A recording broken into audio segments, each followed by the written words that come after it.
welcome to The Grove. We're glad you could join us here on Sunday, March 5th. Can you believe it's already March? It's hard to believe that.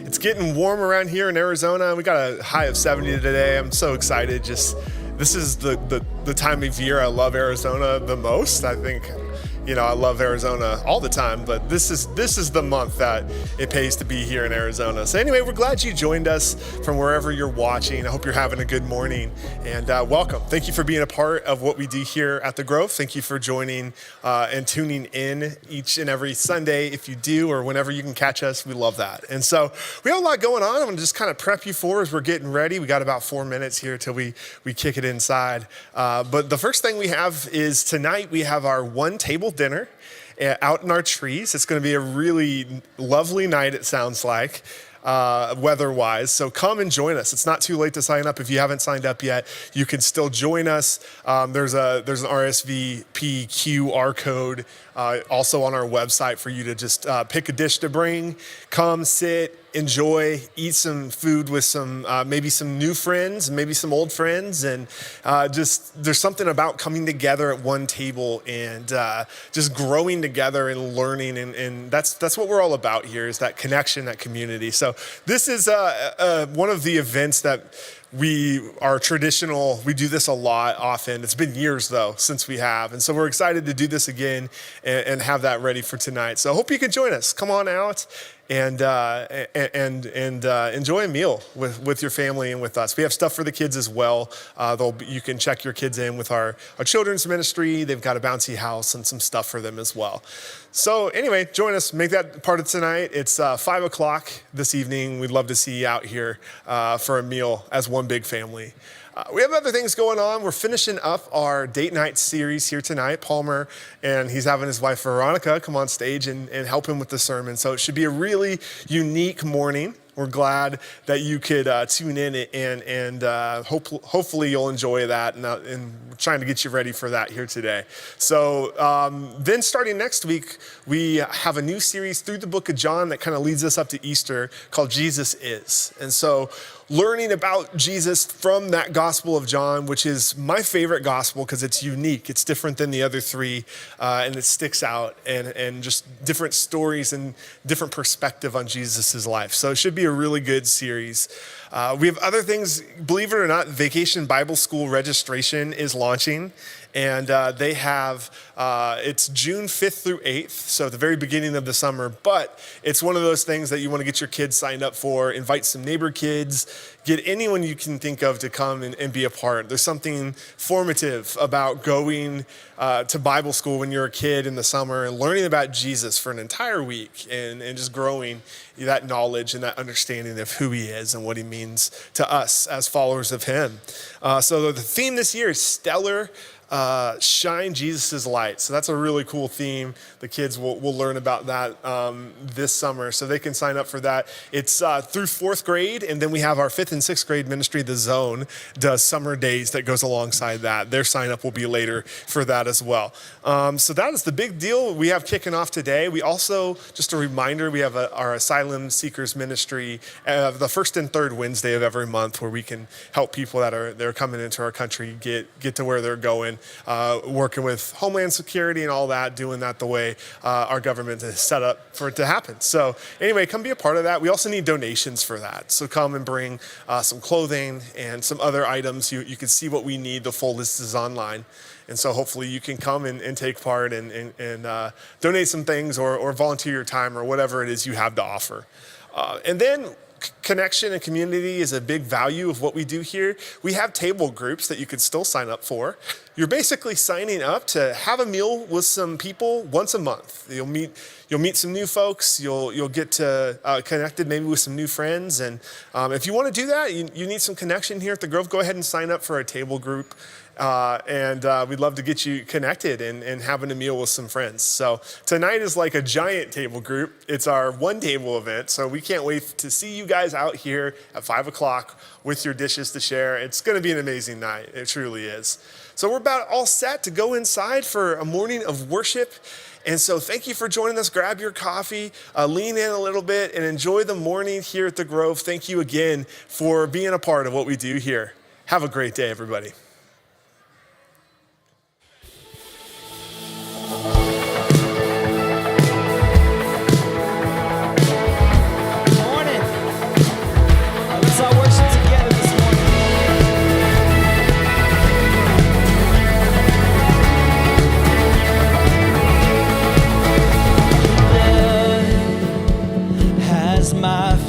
future written. Your heart loves with no condition. I'm invited into freedom, forgiven, whiter than the snow. There's a living fount, I know, grace and mercy overflow. Love has come to set me free. Got this joy inside of me. All my delight is found in you. All my delight is found in you. Your joy is a force that can't be broken. Your hope is a gift that won't be stolen. Oh, it's contagious, infectious, it's burning in my soul. There's a living fount, I know, grace and mercy overflow. Love has come to set me free. Got this joy inside of me. All my delight is found in you. All my delight is found in you. Find me in the flood, find me in the living water. Death is overcome. We're full of resurrection power. Can you feel it now? This holy rush of perfect love. Can you feel it now? Feel it crashing down on us. There's a living fount, I know, where grace and mercy overflows. Love has come to set me free. I got this joy inside of me. But there's a living fount, I know, where grace and mercy overflows. Love has come to set me free. I've got this joy inside of me. All my delight is found in you. All my delight is found in you.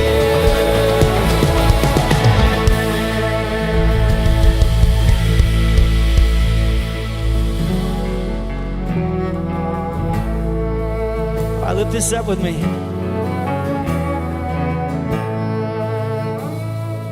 You gave your life for mine, nailed to the cross, you crucified. All my sin and shame was washed by your mercy. You are the treasure I find, my reason for living. So let my life become an offering to the one who is worthy. All praise to the Lord Most High. All praise to the one who saved my life. All praise to Jesus Christ, High King of heaven, my King forever.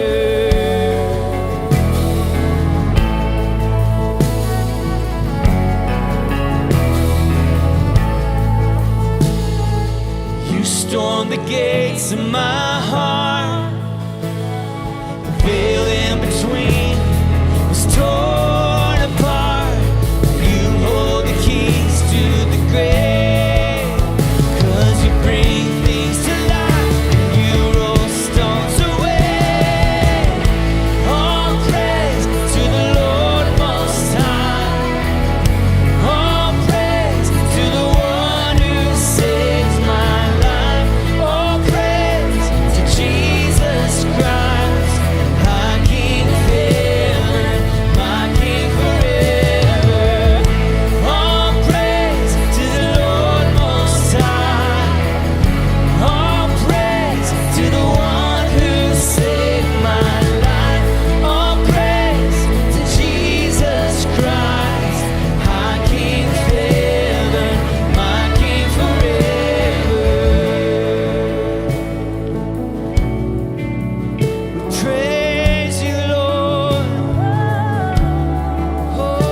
my whole life down, my whole life down before you.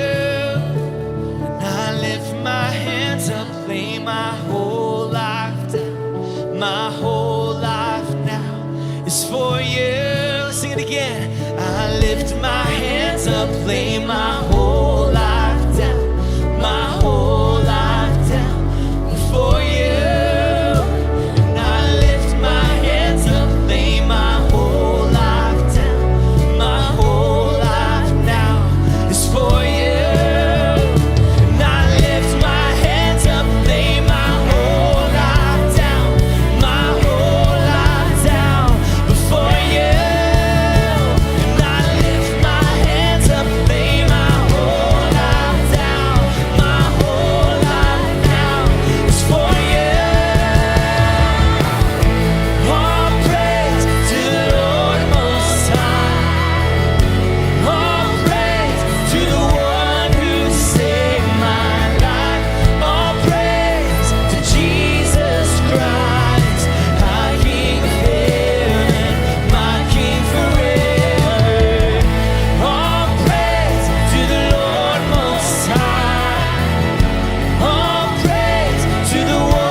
My King forever.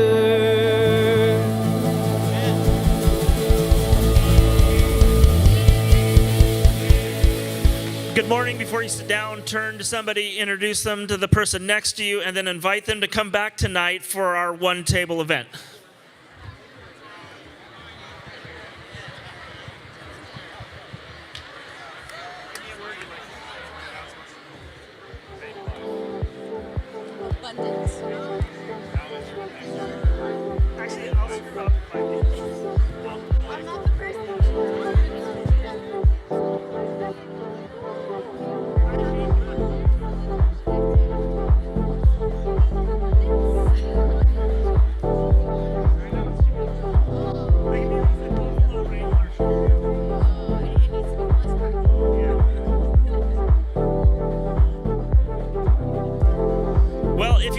Storyboard. Look at it on the very front. You have our one table event that is happening tonight at 5 o'clock. Take your phone out, get the QR code. You can get it from there or on the storyboard. We'd love for you to register and be a part of this. Being the Grove, we don't care if you register, just show up. That's the big thing. Come tonight. If you leave this way after the service, you'll see that we already have some of the table set up. And I want you to look at that and realize that's only 500 feet of the table. We're just getting started. So please come back tonight. If you go on, you can RSVP to bring a certain dish. We have chicken dishes for our main dish. If you're vegetarian, bring something vegetarian. If you're going to somebody's house, you'd bring rice, potatoes, salad, dessert. Pretend you're going to somebody's house, the exact same experience. Find a seat, and if you can't find a seat at that table, we've got some issues.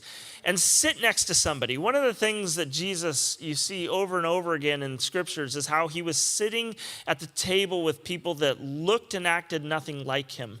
And yet he was also there with his disciples on a regular basis. So we have these big tables in this room intentionally with that imagery of we're all called to sit together at the table. So bring your family, your friends, your neighbors. There's no program. It's literally we're going to pray and eat and then go home. This is a cutting out of my mic. This is a great opportunity for you just to bring somebody onto our campus. We'd love for you to come and be a part of that. And then also, today is the first day to register for VBS if you have kids.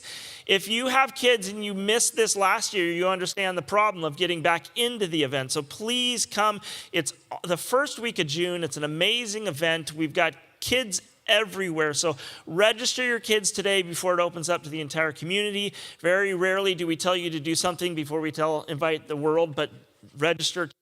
We'd love for you to help us and be a part of that as well. So stand with us as we continue in our worship.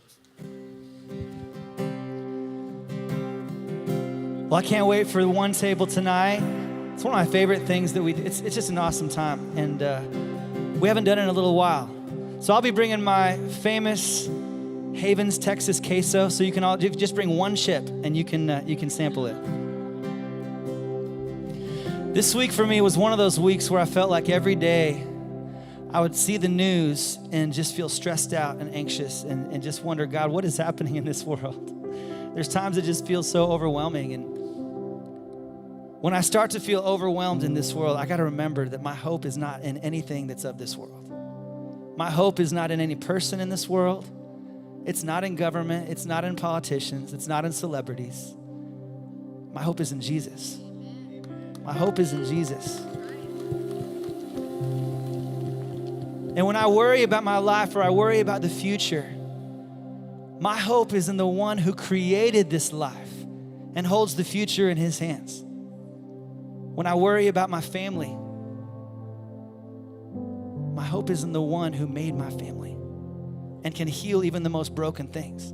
When I'm worried about health, my hope is in the one who's the great healer. When I'm worried about finances, my hope is in the one who always provides. And when I'm worried about the struggles and the battles that I face, my hope is in the one who's never lost a battle, and he never will. My hope is in Jesus. Amen? Hope is in Jesus. I want to teach you this chorus so you can sing it with me. Sing it over your life. My hope is in Jesus. My hope is in Jesus. The one who holds the world is holding on to me. And I sing of his goodness. I stand on his promise now and forever. My hope is in Jesus. Come on, we believe that today. Sing it out. My hope is in Jesus. My hope is in Jesus. My hope is in Jesus. The one who holds the world is holding on to me. And I sing of his goodness. I stand on his promise now and forever. My hope is in Jesus.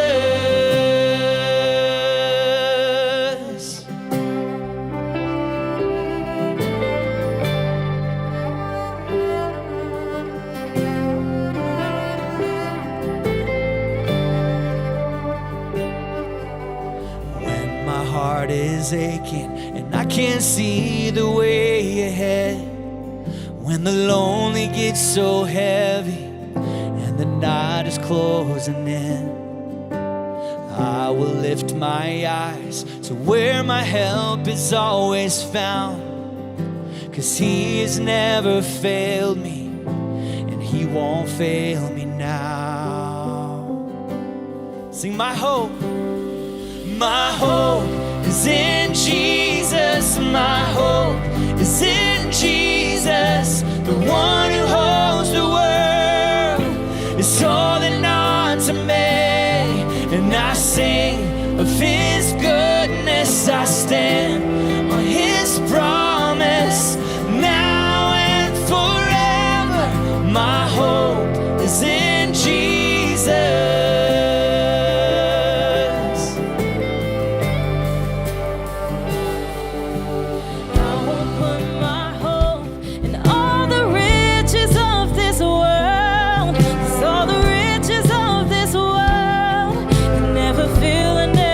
So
will be my anthem for all eternity.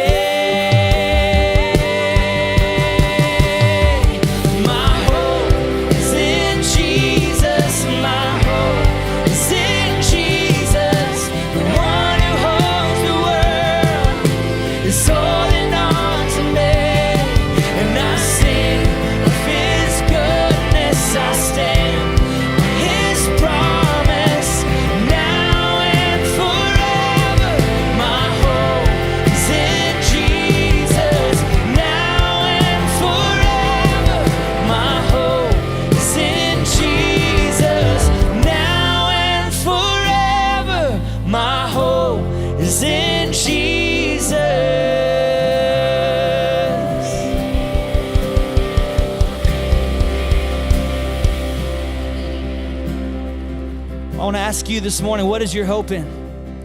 What is your hope in? All right, sing this over your life. My hope is in Jesus. My hope is in Jesus. The one who holds the world is holding on to me. And I sing of his goodness. I stand on his promise now and forever. My hope is in Jesus now and forever. My hope is in Jesus.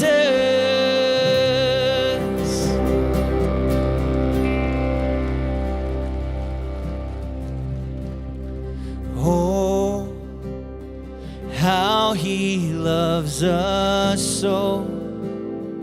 Oh, how he loves us. How he loves us so. Come on, sing that with me. Sing it out. Sing, oh, how he loves us so. Oh, how he loves us. How he loves us so. Well, God, we give you praise today. Lord, we come together in this place. And we sing out to you because you are worthy of these praises. We could sing all day, every day for the rest of our lives, and it would still not be enough for what you are worthy of. But Lord, we'll keep singing. Lord, I thank you for all the love that you have for us. Lord, I pray that our hope would always be in you and you alone, that we would trust you with everything in our lives. And Lord, I pray that we would hear the words that you speak over us, that we are loved, that we are your children, that we are wanted by you, that we are protected by you, that we have a hope and a future that is in your hands. And Lord, I pray for our church. Lord, let your spirit just breathe in this place. Lord, I pray that you'd bring revival to this community. Lord, we're excited about the work that you're doing. We want to be a part of it, Lord. We want to jump in and be all in for you. Lord, our hope is in you. In Jesus' name.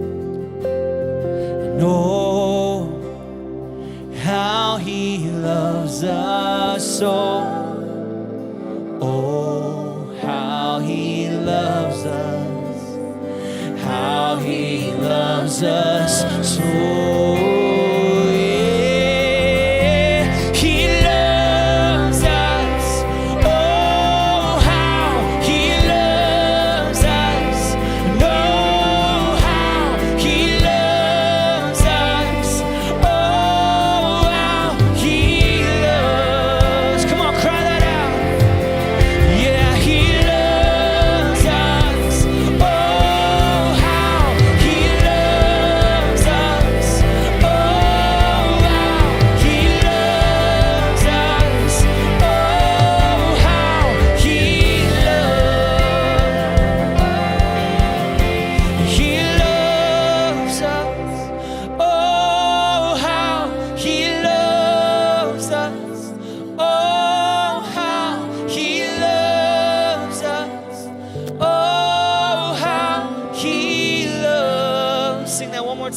Let your voice fill this place.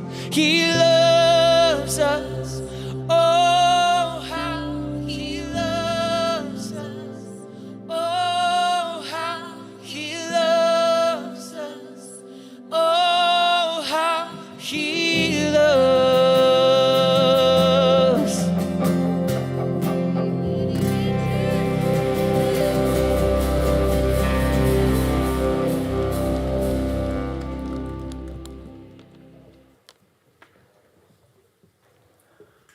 Well, today we come to our final week in a series that we've titled Date Night. And our idea in this series has been to invite couples, to invite husbands and wives, or engaged couples, for example, to come together over a dinner date and to have some critical conversations about marriage. We've talked about having a date night to talk about trust, about commitment, about intimacy, a date night to talk about our faith. And today we have two more date nights, and I want to start with this one. We want to challenge you to go on a date night to talk about finances, to talk about money. And you think, this is the worst idea ever. That does not sound very romantic or exciting. But I would say, no, it may be the best night that you've had in a long time as a couple. They say when you get married, the honeymoon lasts 12 to 18 months. At about 12 to 18 months, then you start to see the real person come out and you start to have conflict. In Song of Songs that we've been going through, turn to chapter 5 with me, and we see the first conflict that this young couple has together. And I'll pick up in verse 2. I slept, but my heart was awake. Listen, my beloved is knocking, the bride says. Open to me, my sister, my darling, my dove, my flawless one, he says. And then she answers, my head is drenched with dew, my hair with the dampness of the night. I've taken off my robe. Must I put it on again? I wash my feet. Must I soil them again? She's saying, I'm already in bed. Why are you bugging me? Why are you knocking at the door? And then she says, my beloved thrust his hand through the latch opening. My heart began to pound for him. I arose to open for my beloved, but my beloved had left. He was mad, it sounds like, and he's gone. My heart sank at his departure. I looked for him, but I could not find him. I called for him, but he did not answer. So this is their first conflict that they have. Do you know what the number one cause of conflict is in marriages, and especially in new marriages? The number one conflict and the number one thing that couples argue about is about finances. And that's why we want to encourage you to have a date night to talk about these things. I know that one of the first things that young married couples argue about is finances because it happened when Veronica and I first got married. We'd been married like less than 2 weeks, and she tells me, she says, hey, I'm going to go grocery shopping. And I said, all right, great. I said, you've got $25, all right? So I mean, she said, I can't buy a week's groceries with $25. And the thing is, we're on a tight budget. I tried to tell her I was making $14,000 a year as a youth pastor, and she maybe made a little bit more as a kindergarten teacher. And she said, there's no way I can do $25 for a week's worth of groceries. I said, I'll come with you and show you. And the thing is, I had no idea what I was talking about because I'd literally gone from my college dorm room to the wedding chapel. I'd only eaten in the school cafeteria up until the day I got married. So I went to Albertsons with her, and as she would put things in the cart, I would take them out and say, we don't need bacon. Who needs bacon? And who needs hamburger meat? You know, that's why they call it a hamburger helper. We'll just have that. And anyway, so by the end, we had like barely any groceries at the bottom of the cart, and they ring it up as like cereal and pasta. That's about all we had. And we get back to the apartment, and I said, listen, next time you just go shopping without me. Whatever you think you need to spend. Because that was a painful experience, and I was absolutely useless. But my point is that money is the number one issue that couples have conflict over. And so this is why we want to encourage you, take an evening and talk about what is our view on finances. How do we want to handle them? How do we want to live generously? How do we want to tithe? Why do couples argue so much about finances? There's one main reason, and it's debt. And I have this on the screen. Debt is crippling marriages across our country. Do you know that 61% 1% of couples, almost a third, 2/3 of all couples that get married in our country get married with debt. And couples who argue about debt and have disagreements about debt, on average, carry $30,000 in consumer debt. And studies have shown that the higher their debt, the more they argue about finances. So debt is crippling marriages, but you can change that.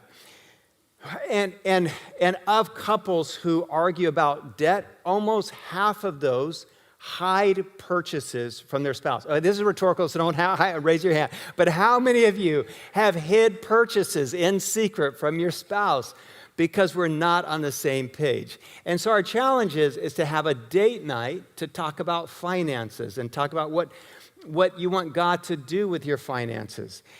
And I'll say this morning, if you're carrying consumer debt, then it's even more important that you get together and talk about how do we eliminate this. And so many married couples today carry consumer debt. We offer Financial Peace University here. This is Dave Ramsey's course. We offer it every semester. Sign up for that. If you're carrying debt, go after the smallest debt first, the smallest card. Pay it off. Celebrate that. I have this on the screen. When a husband and wife can eliminate debt, a shift happens in their marriage. They experience a peace like they've never had before. And here's the thing. Healthy money conversations lead to healthy marriages. It's that simple. When we start talking about our financial issues and get on the same page, our marriages become more healthy. Talking about money, as rudimentary as it sounds, as crass as it sounds, talking about money may be the most valuable thing that you do for your marriage. It's more valuable than the money itself is to talk about it and to come to agreement on it. Couples in financially healthy marriages, do you know what they talk about instead of arguing about debt? They start talking about their financial goals and their financial dreams and how they can live more generously. If you go on this date to talk about finances, I have some questions on the screen because much of the way we handle money, we learn from our own parents. So have you as a couple even had the conversation? How did your family handle money growing up? Maybe some of the ways your parents handled money was healthy. Maybe some of the ways they handled money was unhealthy. For example, I have here, what were your parents' attitude towards money? Was debt an issue in your home growing up? Did your parents save and invest? What did you learn about money from your parents? What is your most painful money memory? What is your happiest or your best money memory? Were your parents generous? Was tithing a value in your home? And so I challenge you to have this conversation, talk about those things. And here's a takeaway. If you're taking something away from this part, we're going to cover 2 dates today. But if there's a takeaway for you, it's this challenge. To make generosity and giving a core part, a central part of your marriage. In Luke chapter 12, Jesus says this. He has words about generosity. He says, give to those in need. I love that. Live generously. This will store up treasure for you in heaven, and the purses of heaven never get old or develop holes. Your treasure will be safe, and no thief can steal it, no moth can destroy it, because wherever your treasure is, there the desires of your heart will be also. And Jesus is saying that money is a heart issue. And so my challenge, the challenge is for you as a family to start forming new values, maybe values you haven't had before. I have some of them on the screen here. Could you as a couple talk about these things and form values for your family around the idea of embracing simplicity? We live in a country, let's be honest, where we all have more than enough. So can you teach your kids to live simply? Can you practice contentment? Sometimes we want more just because we can, and can you be content with what you already have? And then can you as a family decide to live generously? I think when we start to live that way, it changes the relationship. It changes the entire dynamic of our family. Finally, I have some questions for you to chew on. By the way, there's a pun there. This is over dinner, financial questions to chew on. Thank you. That took some time to come up with that. All right. 1, what are our financial goals? Have you even talked about that? What are our views on debt? How can we live more generously? What is our commitment to tithing? What do we want our children to know about our finances and our possessions? For example, do your kids in your home view your possessions as first belonging to God before they belong to you and to your own family? Do you talk about tithing with your children? Tithing, by the way, is simply the Greek word for 10%. It's a tenth. It comes from the Hebrew, a tenth of what you own. Tithing is a way to say that I trust God with what I have. Tithing makes us, I think, more aware of the needs of others around us. When tithing becomes a habit in your home, you start to live more generously across the board. I think there are people who go to church for a long time who don't tithe, who think, well, I can't afford to right now. Or there are a lot of people that go to church that think, well, I'll tithe when I get out of debt. Can I tell you what I've seen over my 30-something years of being a pastor? That day will never come. I'm going to be honest with you. It never comes. Do you know when tithing starts in the life of a couple, of an individual, of a person who's committed to God? It starts now. No matter where you are financially, you start tithing. You start giving to God first, not last. And maybe the Grove is your home, and maybe you've been here for 5 years or even 10 years, and you've been thinking, well, one day I'll start tithing when I have enough. And I'll just say, then that perspective is wrong. Then you're expecting everyone else in the room to meet the needs of your church, and it's just not fair. It's just not equitable. For example, Paul Gunther and I were in Haiti right after the earthquake there, and we're up on the mountain called Bellevue Montagne. And in the community, we ran into a couple of Catholic missionaries, and they were so proud to show us some of the houses they had rebuilt. And then they said, let us show you the road we just built up the mountain, on this side of the mountain, down to the community below. And they're showing us the road. We walked down to it, and they said, we built the road by hand. I said, without a bulldozer? And they said, no. I said, how did you do that? And they said, we pulled the community together. And we said, if everyone here brings a rake and a shovel and a wheelbarrow, we'll have enough people to do this. But if some of you stay home and just wait for the others to do it, this road will never get done. Because everyone's going to benefit from this road, so we need everyone to participate. They said, everybody came out from the community and was a part of building the road because it benefited everyone. It's the same with your church. There's so many good things that God is doing here, hopefully in your life, in the lives of your children. And so if this is your home, then tithe. This is where God put you to give first. So I want to give you that challenge today. In Luke, Jesus ties this idea of generosity to our hearts. He says, wherever your treasure is, there the desires of your heart will be also.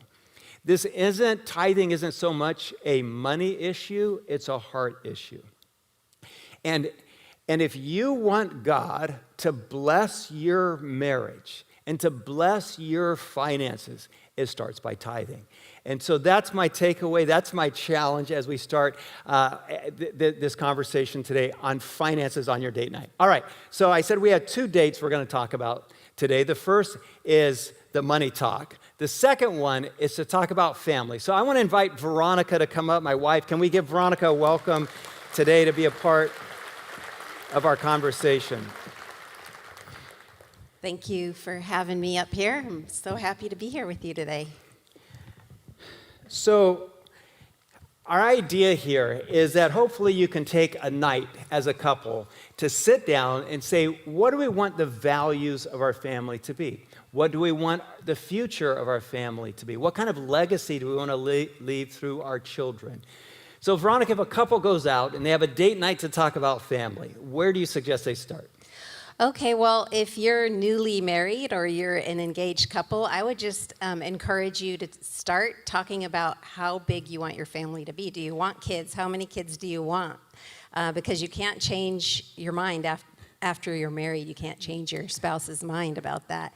You could, maybe. For example, like Palmer and I were on the same page, thank goodness, because we're both from very large families. He had 7 in his family. We had 6 in my family, 6 brothers and sisters growing up. So we both already knew we wanted a large family. I also was blessed to have foster brothers and sisters when I was growing up. And a lot of you might want to be foster parents or adopt. We have some amazing families in our church here that have adopted as well. So family can look different, so it's good to talk about that ahead of time with your spouse. And also talk about how long you want to wait before you have kids. We were young when we started out. I was 20, Palmer was 21. We were still in college and had a few years to go. So we decided on 5 years. I'm not sure why we picked 5 years. It sounded like a good round number. But we wanted time to finish college and to go out on the mission field for a couple of years together before we had kids, and we did that. Then at right about year 4, we said, well, we'll start trying, and then we found out we had some infertility issues that we had to deal with. And God gave me a verse that is more like a promise during that time from Psalm 127, 3-5. Don't you see that children are God's best gift, the fruit of the womb, his generous legacy? Like a warrior's fistful of arrows are the children of a vigorous youth. Oh, how blessed are you parents when your quiver is full of children. And I realized at that point that it's not us, that we're not in charge of how many kids we're going to have or if we're going to have kids, that God is in control. And then probably like a year after that, right around year 5, our oldest son, Byron, was born a week after our 5th anniversary. So how do you like God's timing on that? We went on to have 3 more sons, so we had a total of 4 sons. And I'm not going to lie, I really wanted a girl in the mix somewhere. I was hoping. Our 3rd son didn't even have a name when he was born because you only had girl names. Yes. So, but you know what? God is good. And for all you boy moms out there, I just want to give you a word of encouragement. Now I have 2 daughters. 2 of my sons got married, so I have a daughter, Morgan, and a daughter, Christine. And bonus, we have 2 granddaughters that are amazing, Chloe and Haley. Yeah. Well, thank you. And we're very blessed. So we're giving this challenge to you to go out on a date night and talk about ideas. And Veronica and I wanted to share a few things that we've learned over the years. But I want to preface it by saying we are by no means perfect parents. We have made a lot of mistakes. We have. I wish I had done a few things differently. But God has taught us some things that we wanted to share with you. And one of them is to make faith a priority for your family. And I wonder, have you as a married couple ever seriously sat down and said, is faith the center of our marriage? How do we make our faith a center of our family? Because it won't happen by accident. Veronica, what are some of the ways that we try to make faith the center of our home? Well, I would say just to be consistent. That's the key when your kids are real young. Just start off every night. Make it a habit to gather together before they go to bed and pray with them every single night. And we also took time every night to read the Bible with them and tell Bible stories. Palmer obviously is a great storyteller, and he would climb in their bottom bunk with them, and they'd pile around, and he could just make a story come alive from the Bible, and they would be laughing and having a great time. So that is something that I would say is important, as well as a second priority in our family was, as they became teenagers, some of you in the room have like preteens or teenagers, and we found that to have them join the youth group and make it a habit was super important, because it's a time when maybe they won't be listening to you as much, but they will listen to a youth leader, and they're surrounded by kids in the youth group as well that they become friends with. We have some great programs here at the Grove. We have Zone for 5th and 6th grade, junior high ministry, high school ministry with great leaders and great pastors who want to mentor your kids and speak into their lives. Yeah, and it's something that we had to make a priority and be intentional about, because even pastors' kids resist going on a Wednesday night or on a Sunday. We also made worshiping as a family a priority for us. We always came together. My family growing up, we had a tradition of going out to eat together at lunch somewhere, and so we started doing that as a family.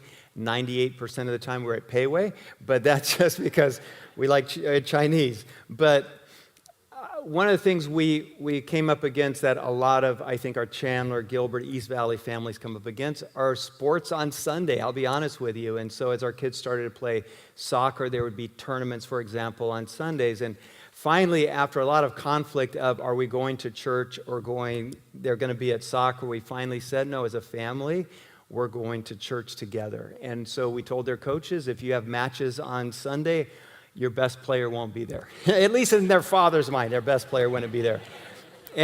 But honestly, some of the coaches were able to give us more matches on Fridays and Saturdays, and the kids quit arguing about whether they're going to be at church or not because that was a priority. I have on the screen a verse that we've made kind of a core verse for us as parents. Write these commands that I give you today, God says, on your hearts. Get them inside of you. And then get them inside of your children. Talk about them wherever you are, sitting at home or walking on the streets. Talk about them from the time you get up in the morning to when you fall in bed at night. Tie them on your hands and foreheads as a reminder. Inscribe them on the doorposts of your homes and on your city gates. Our second challenge for you on your date night about family is to talk about how you will grow virtue and build character in your children's lives. One of the very first books I bought as a young mom back in the mid-90s was the Children's Book of Virtues, which is a collection of stories and poems that teach kids at a young age about having moral values. It's not something that's going to just automatically happen. It's something that we have to be intentional about teaching them. Things like perseverance, hard work, compassion, and friendship. And every story just really helps you open up communication with your kids about these values. One, for example, that we really liked when they were little was called Why Frog and Snake Never Play Together. And it's an African folktale that makes us think about how much companionship and friendship we miss out on because someone told us that we can't play with someone because maybe they don't look like us or act like us. So in this story, Frog and Snake are really different. So their parents, when they find out they had played together, told them, you can't play with him.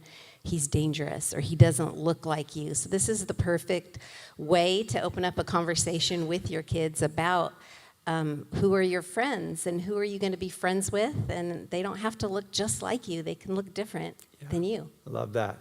And one of the things I want to remind all of our parents here this morning is that character doesn't happen by itself. You model it. They see it in your life.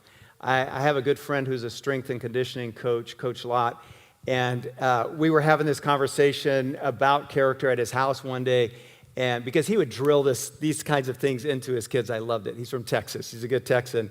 And he turns to his son, Jasper, who's like 10 years old, and he said, Jasper, what's the only thing you have in life? And Jasper says, your name and your word, Dad. And Jasper's playing O-line for TCU right now, by the way.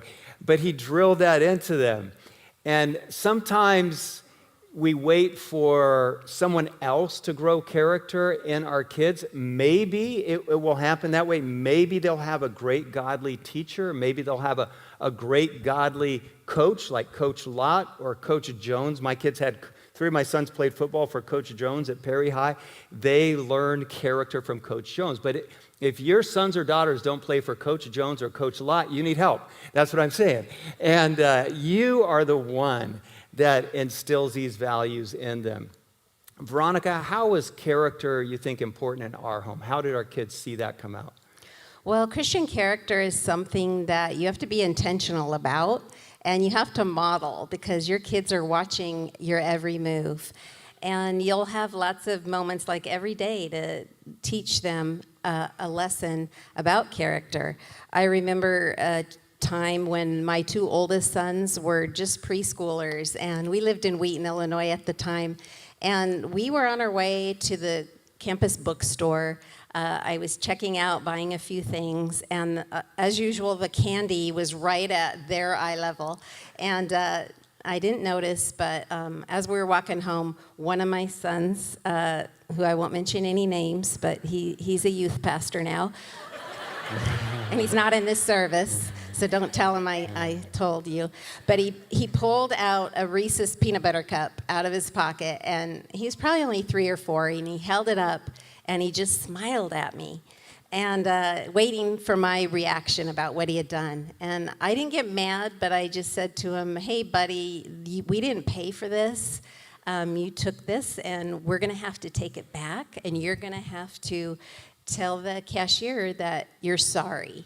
So we made that walk of shame back to Wheaton College and did that.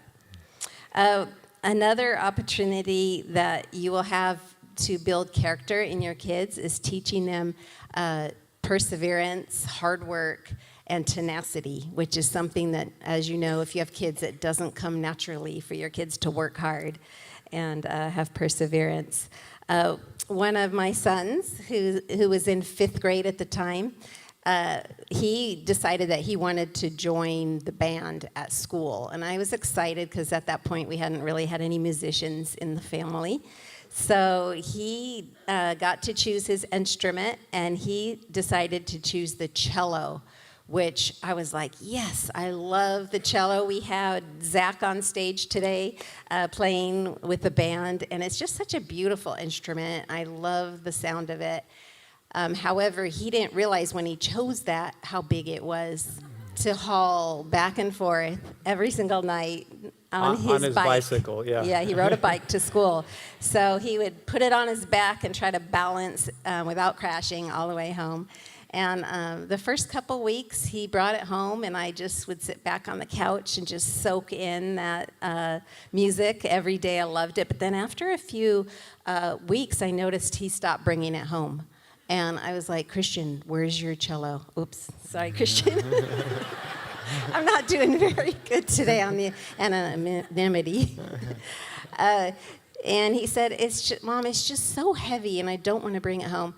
But then his teacher said, "You're first chair right now in the band, and if you don't practice, you're not going to be first chair anymore." So he came home and he said, "I just want to quit. I don't want to be carrying this home every day." And I said, "I'm sorry, but in our family, Chinchens don't quit. You are not allowed to quit this. So you have to at least get through the semester and finish playing the cello." And he did, and he finished out the semester. And now he plays for the New York Philharmonic, which is, no, all right, just kidding. I think he chose a flute or something next. I would fit in his pocket after that. We have on the screen here some words of character. Maybe if you're thinking, what does this mean? Honesty, faith, courage, kindness, helping, integrity, perseverance, humility, prayer, generosity, forgiving, compassion, friendship, and that list could go on. The Bible has a lot to say about building character. I love this verse in Proverbs chapter 22. "Start children off in the way they should go, and even when they are old, they will not turn from it." All right, what's our last suggestion for a topic of conversation on family night? All right, so on your date night with your spouse, a good thing you can talk about, this is kind of fun, is building memories or traditions and growing a spiritual legacy together as a family. The Bible encourages us to grow a family legacy. In Psalm 112, 1 through 2, we read, "Praise the Lord, how joyful are those who fear the Lord and delight in obeying his commands. Their children will be successful everywhere. An entire generation of godly people will be blessed." You know, we start our traditions. Sometimes we carry one over from when we grew up, but the fun part is when you're a new family and you get to start your own traditions. Palmer and I should have gone on a date night before our first holiday with our kids when they were little, but we didn't. We didn't talk about it ahead of time, and we had a problem. What happened was it was Easter, and I went out and I bought all the baskets, I bought some toys, some chocolate bunnies, all the fun stuff, set it all out. Eggs, a lot of eggs. On the table. And Easter morning, I said, hey boys, come downstairs, I want to show you something. They came down, they saw all the fun stuff on the table. They were so excited. And I said, look what the Easter bunny brought you. Well, that didn't go over too well with Palmer. He didn't grow up with his parents talking about the Easter bunny or any of the eggs or any of that fun stuff. And so he said, the Easter bunny did not bring that stuff. Your mom and dad bought it for you. So I was pretty ticked at that point. And I said something like, Easter's about Jesus. Yeah. Which wasn't yeah. So we did a conversation later to talk about how we were going to celebrate Easter in the future after I calmed down a little bit. And we decided to compromise, and because I wanted it to be fun too.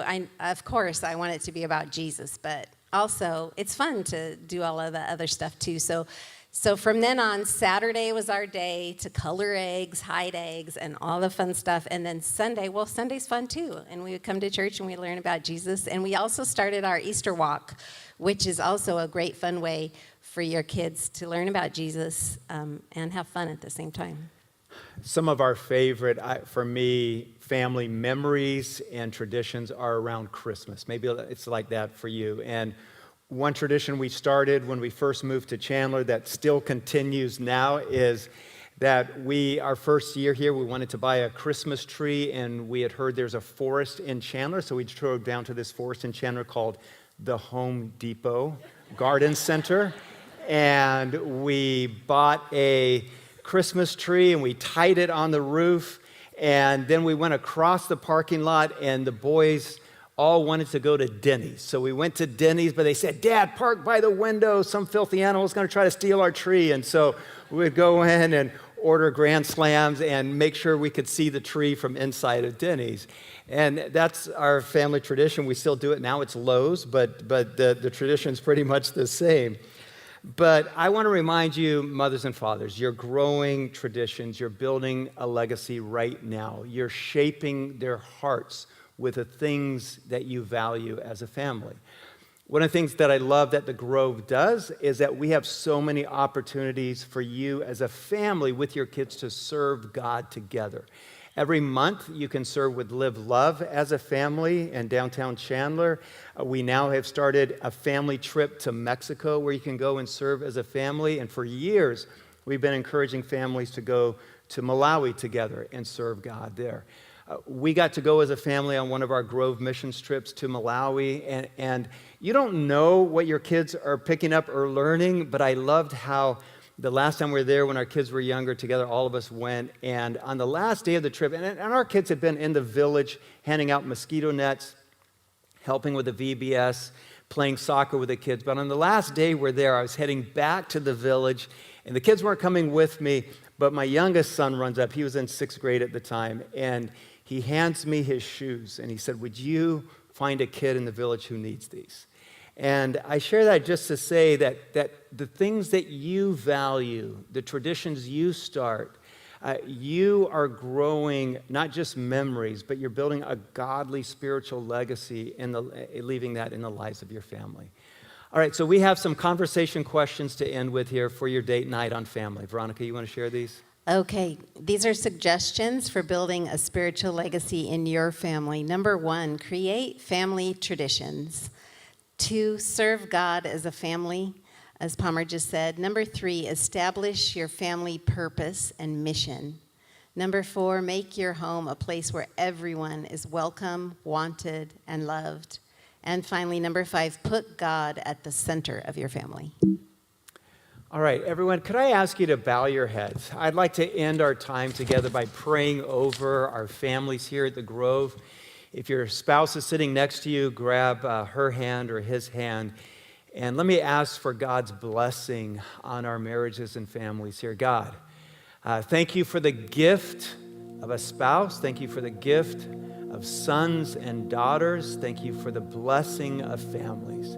And today we come to you together, God, at the Grove to say, would you, with your great hand, would you bless the homes of our families here today? May you fill our homes here at the Grove with your kind of love.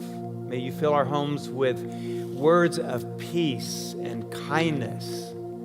May you fill our homes with marriages where we see husbands and wives support and encourage each other. God, may you help us to have homes where character that is godly is grown and built. God, may you fill this place with homes where all people are wanted and accepted and loved when they walk into the doors of the homes of your families here. May your great hand of blessing be on our families today, God. In Jesus' name, amen. Would you, as we close, stay seated? One of my favorite songs that Josh has written and plays is Life is Beautiful. And it talks about the good and the beautiful things that God does in our families. And so just take this song in as Josh sings it as a prayer, as an anthem over your life and over your family. Thank you, Josh.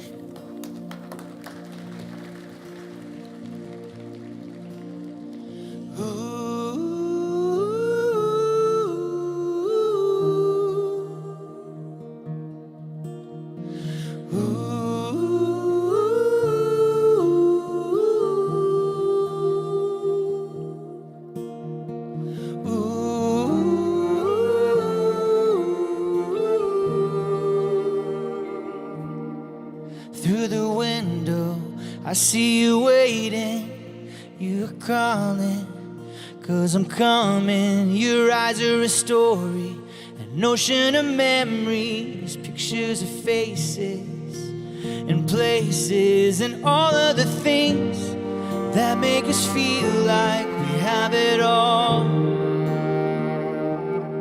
And all of the times that make us realize we have it all.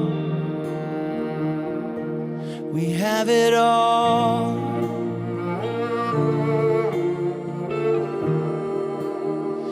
Life is beautiful.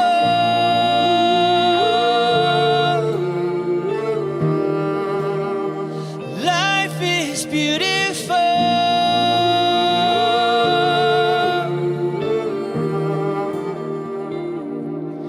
Living and dying, laughing or crying. We have long nights, but we'll make it. I know there are hard times, but we'll make it. 'Cause if every sunrise comes a new life, and all of the things that make us feel like we have it all,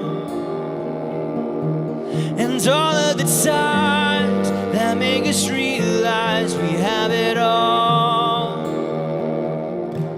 We have it all.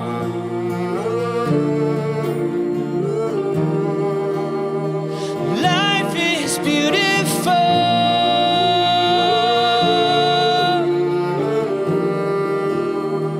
Life is beautiful.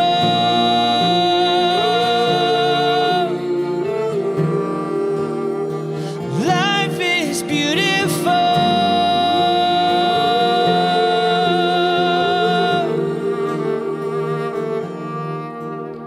A father's love, a wedding dance, New Year's dreams, a toast with friends, a soldier coming home from war, a faith, a hope for so much more. A brand new life, a mother's prayer, shooting stars, ocean air, a lover's kiss and hard goodbyes, fireworks and Christmas lights. These are the things that make us feel alive. just realize life is beautiful.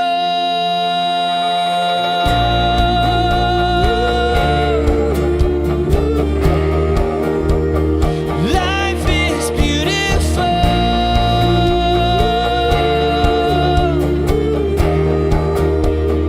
Life is beautiful.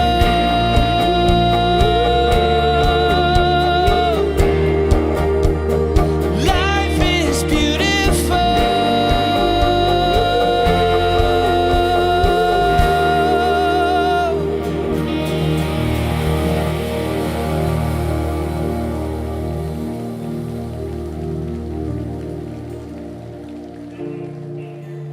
Josh, for the song.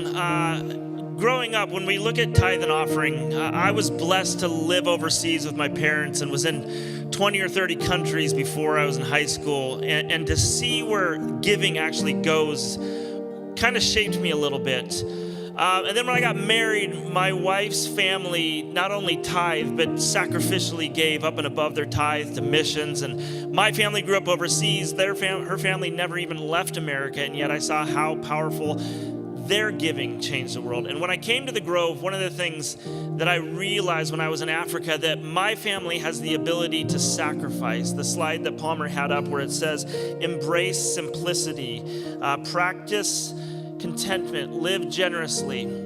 And I remember coming back from Malawi, Africa the first time and looking at how can I live simpler and how can I have my family embracing this. And so we started practicing, if you need a coat, let's pray for it for a while. If you need a coffee, which my kids never did, let's not buy that coffee. Let's make it at home to save that money so that we can give sacrificially. So I would challenge you, if you call the Grove you home, you've heard us say these windows all around are a constant reminder that we are called to not only go out into the world, but to make those changes by giving right here. And I want you to know that that is what we practice here at the Grove. It's so important for us, for you to understand that your giving and your tithe goes to shape the work of people all around the world. So thank you for how you do that. As you leave that way. Kyle's up there. See him? Wave your hand. Kyle, I told him he has to grab some chairs because we need to set up some chairs. Go look at that 500-foot table. Bring it back.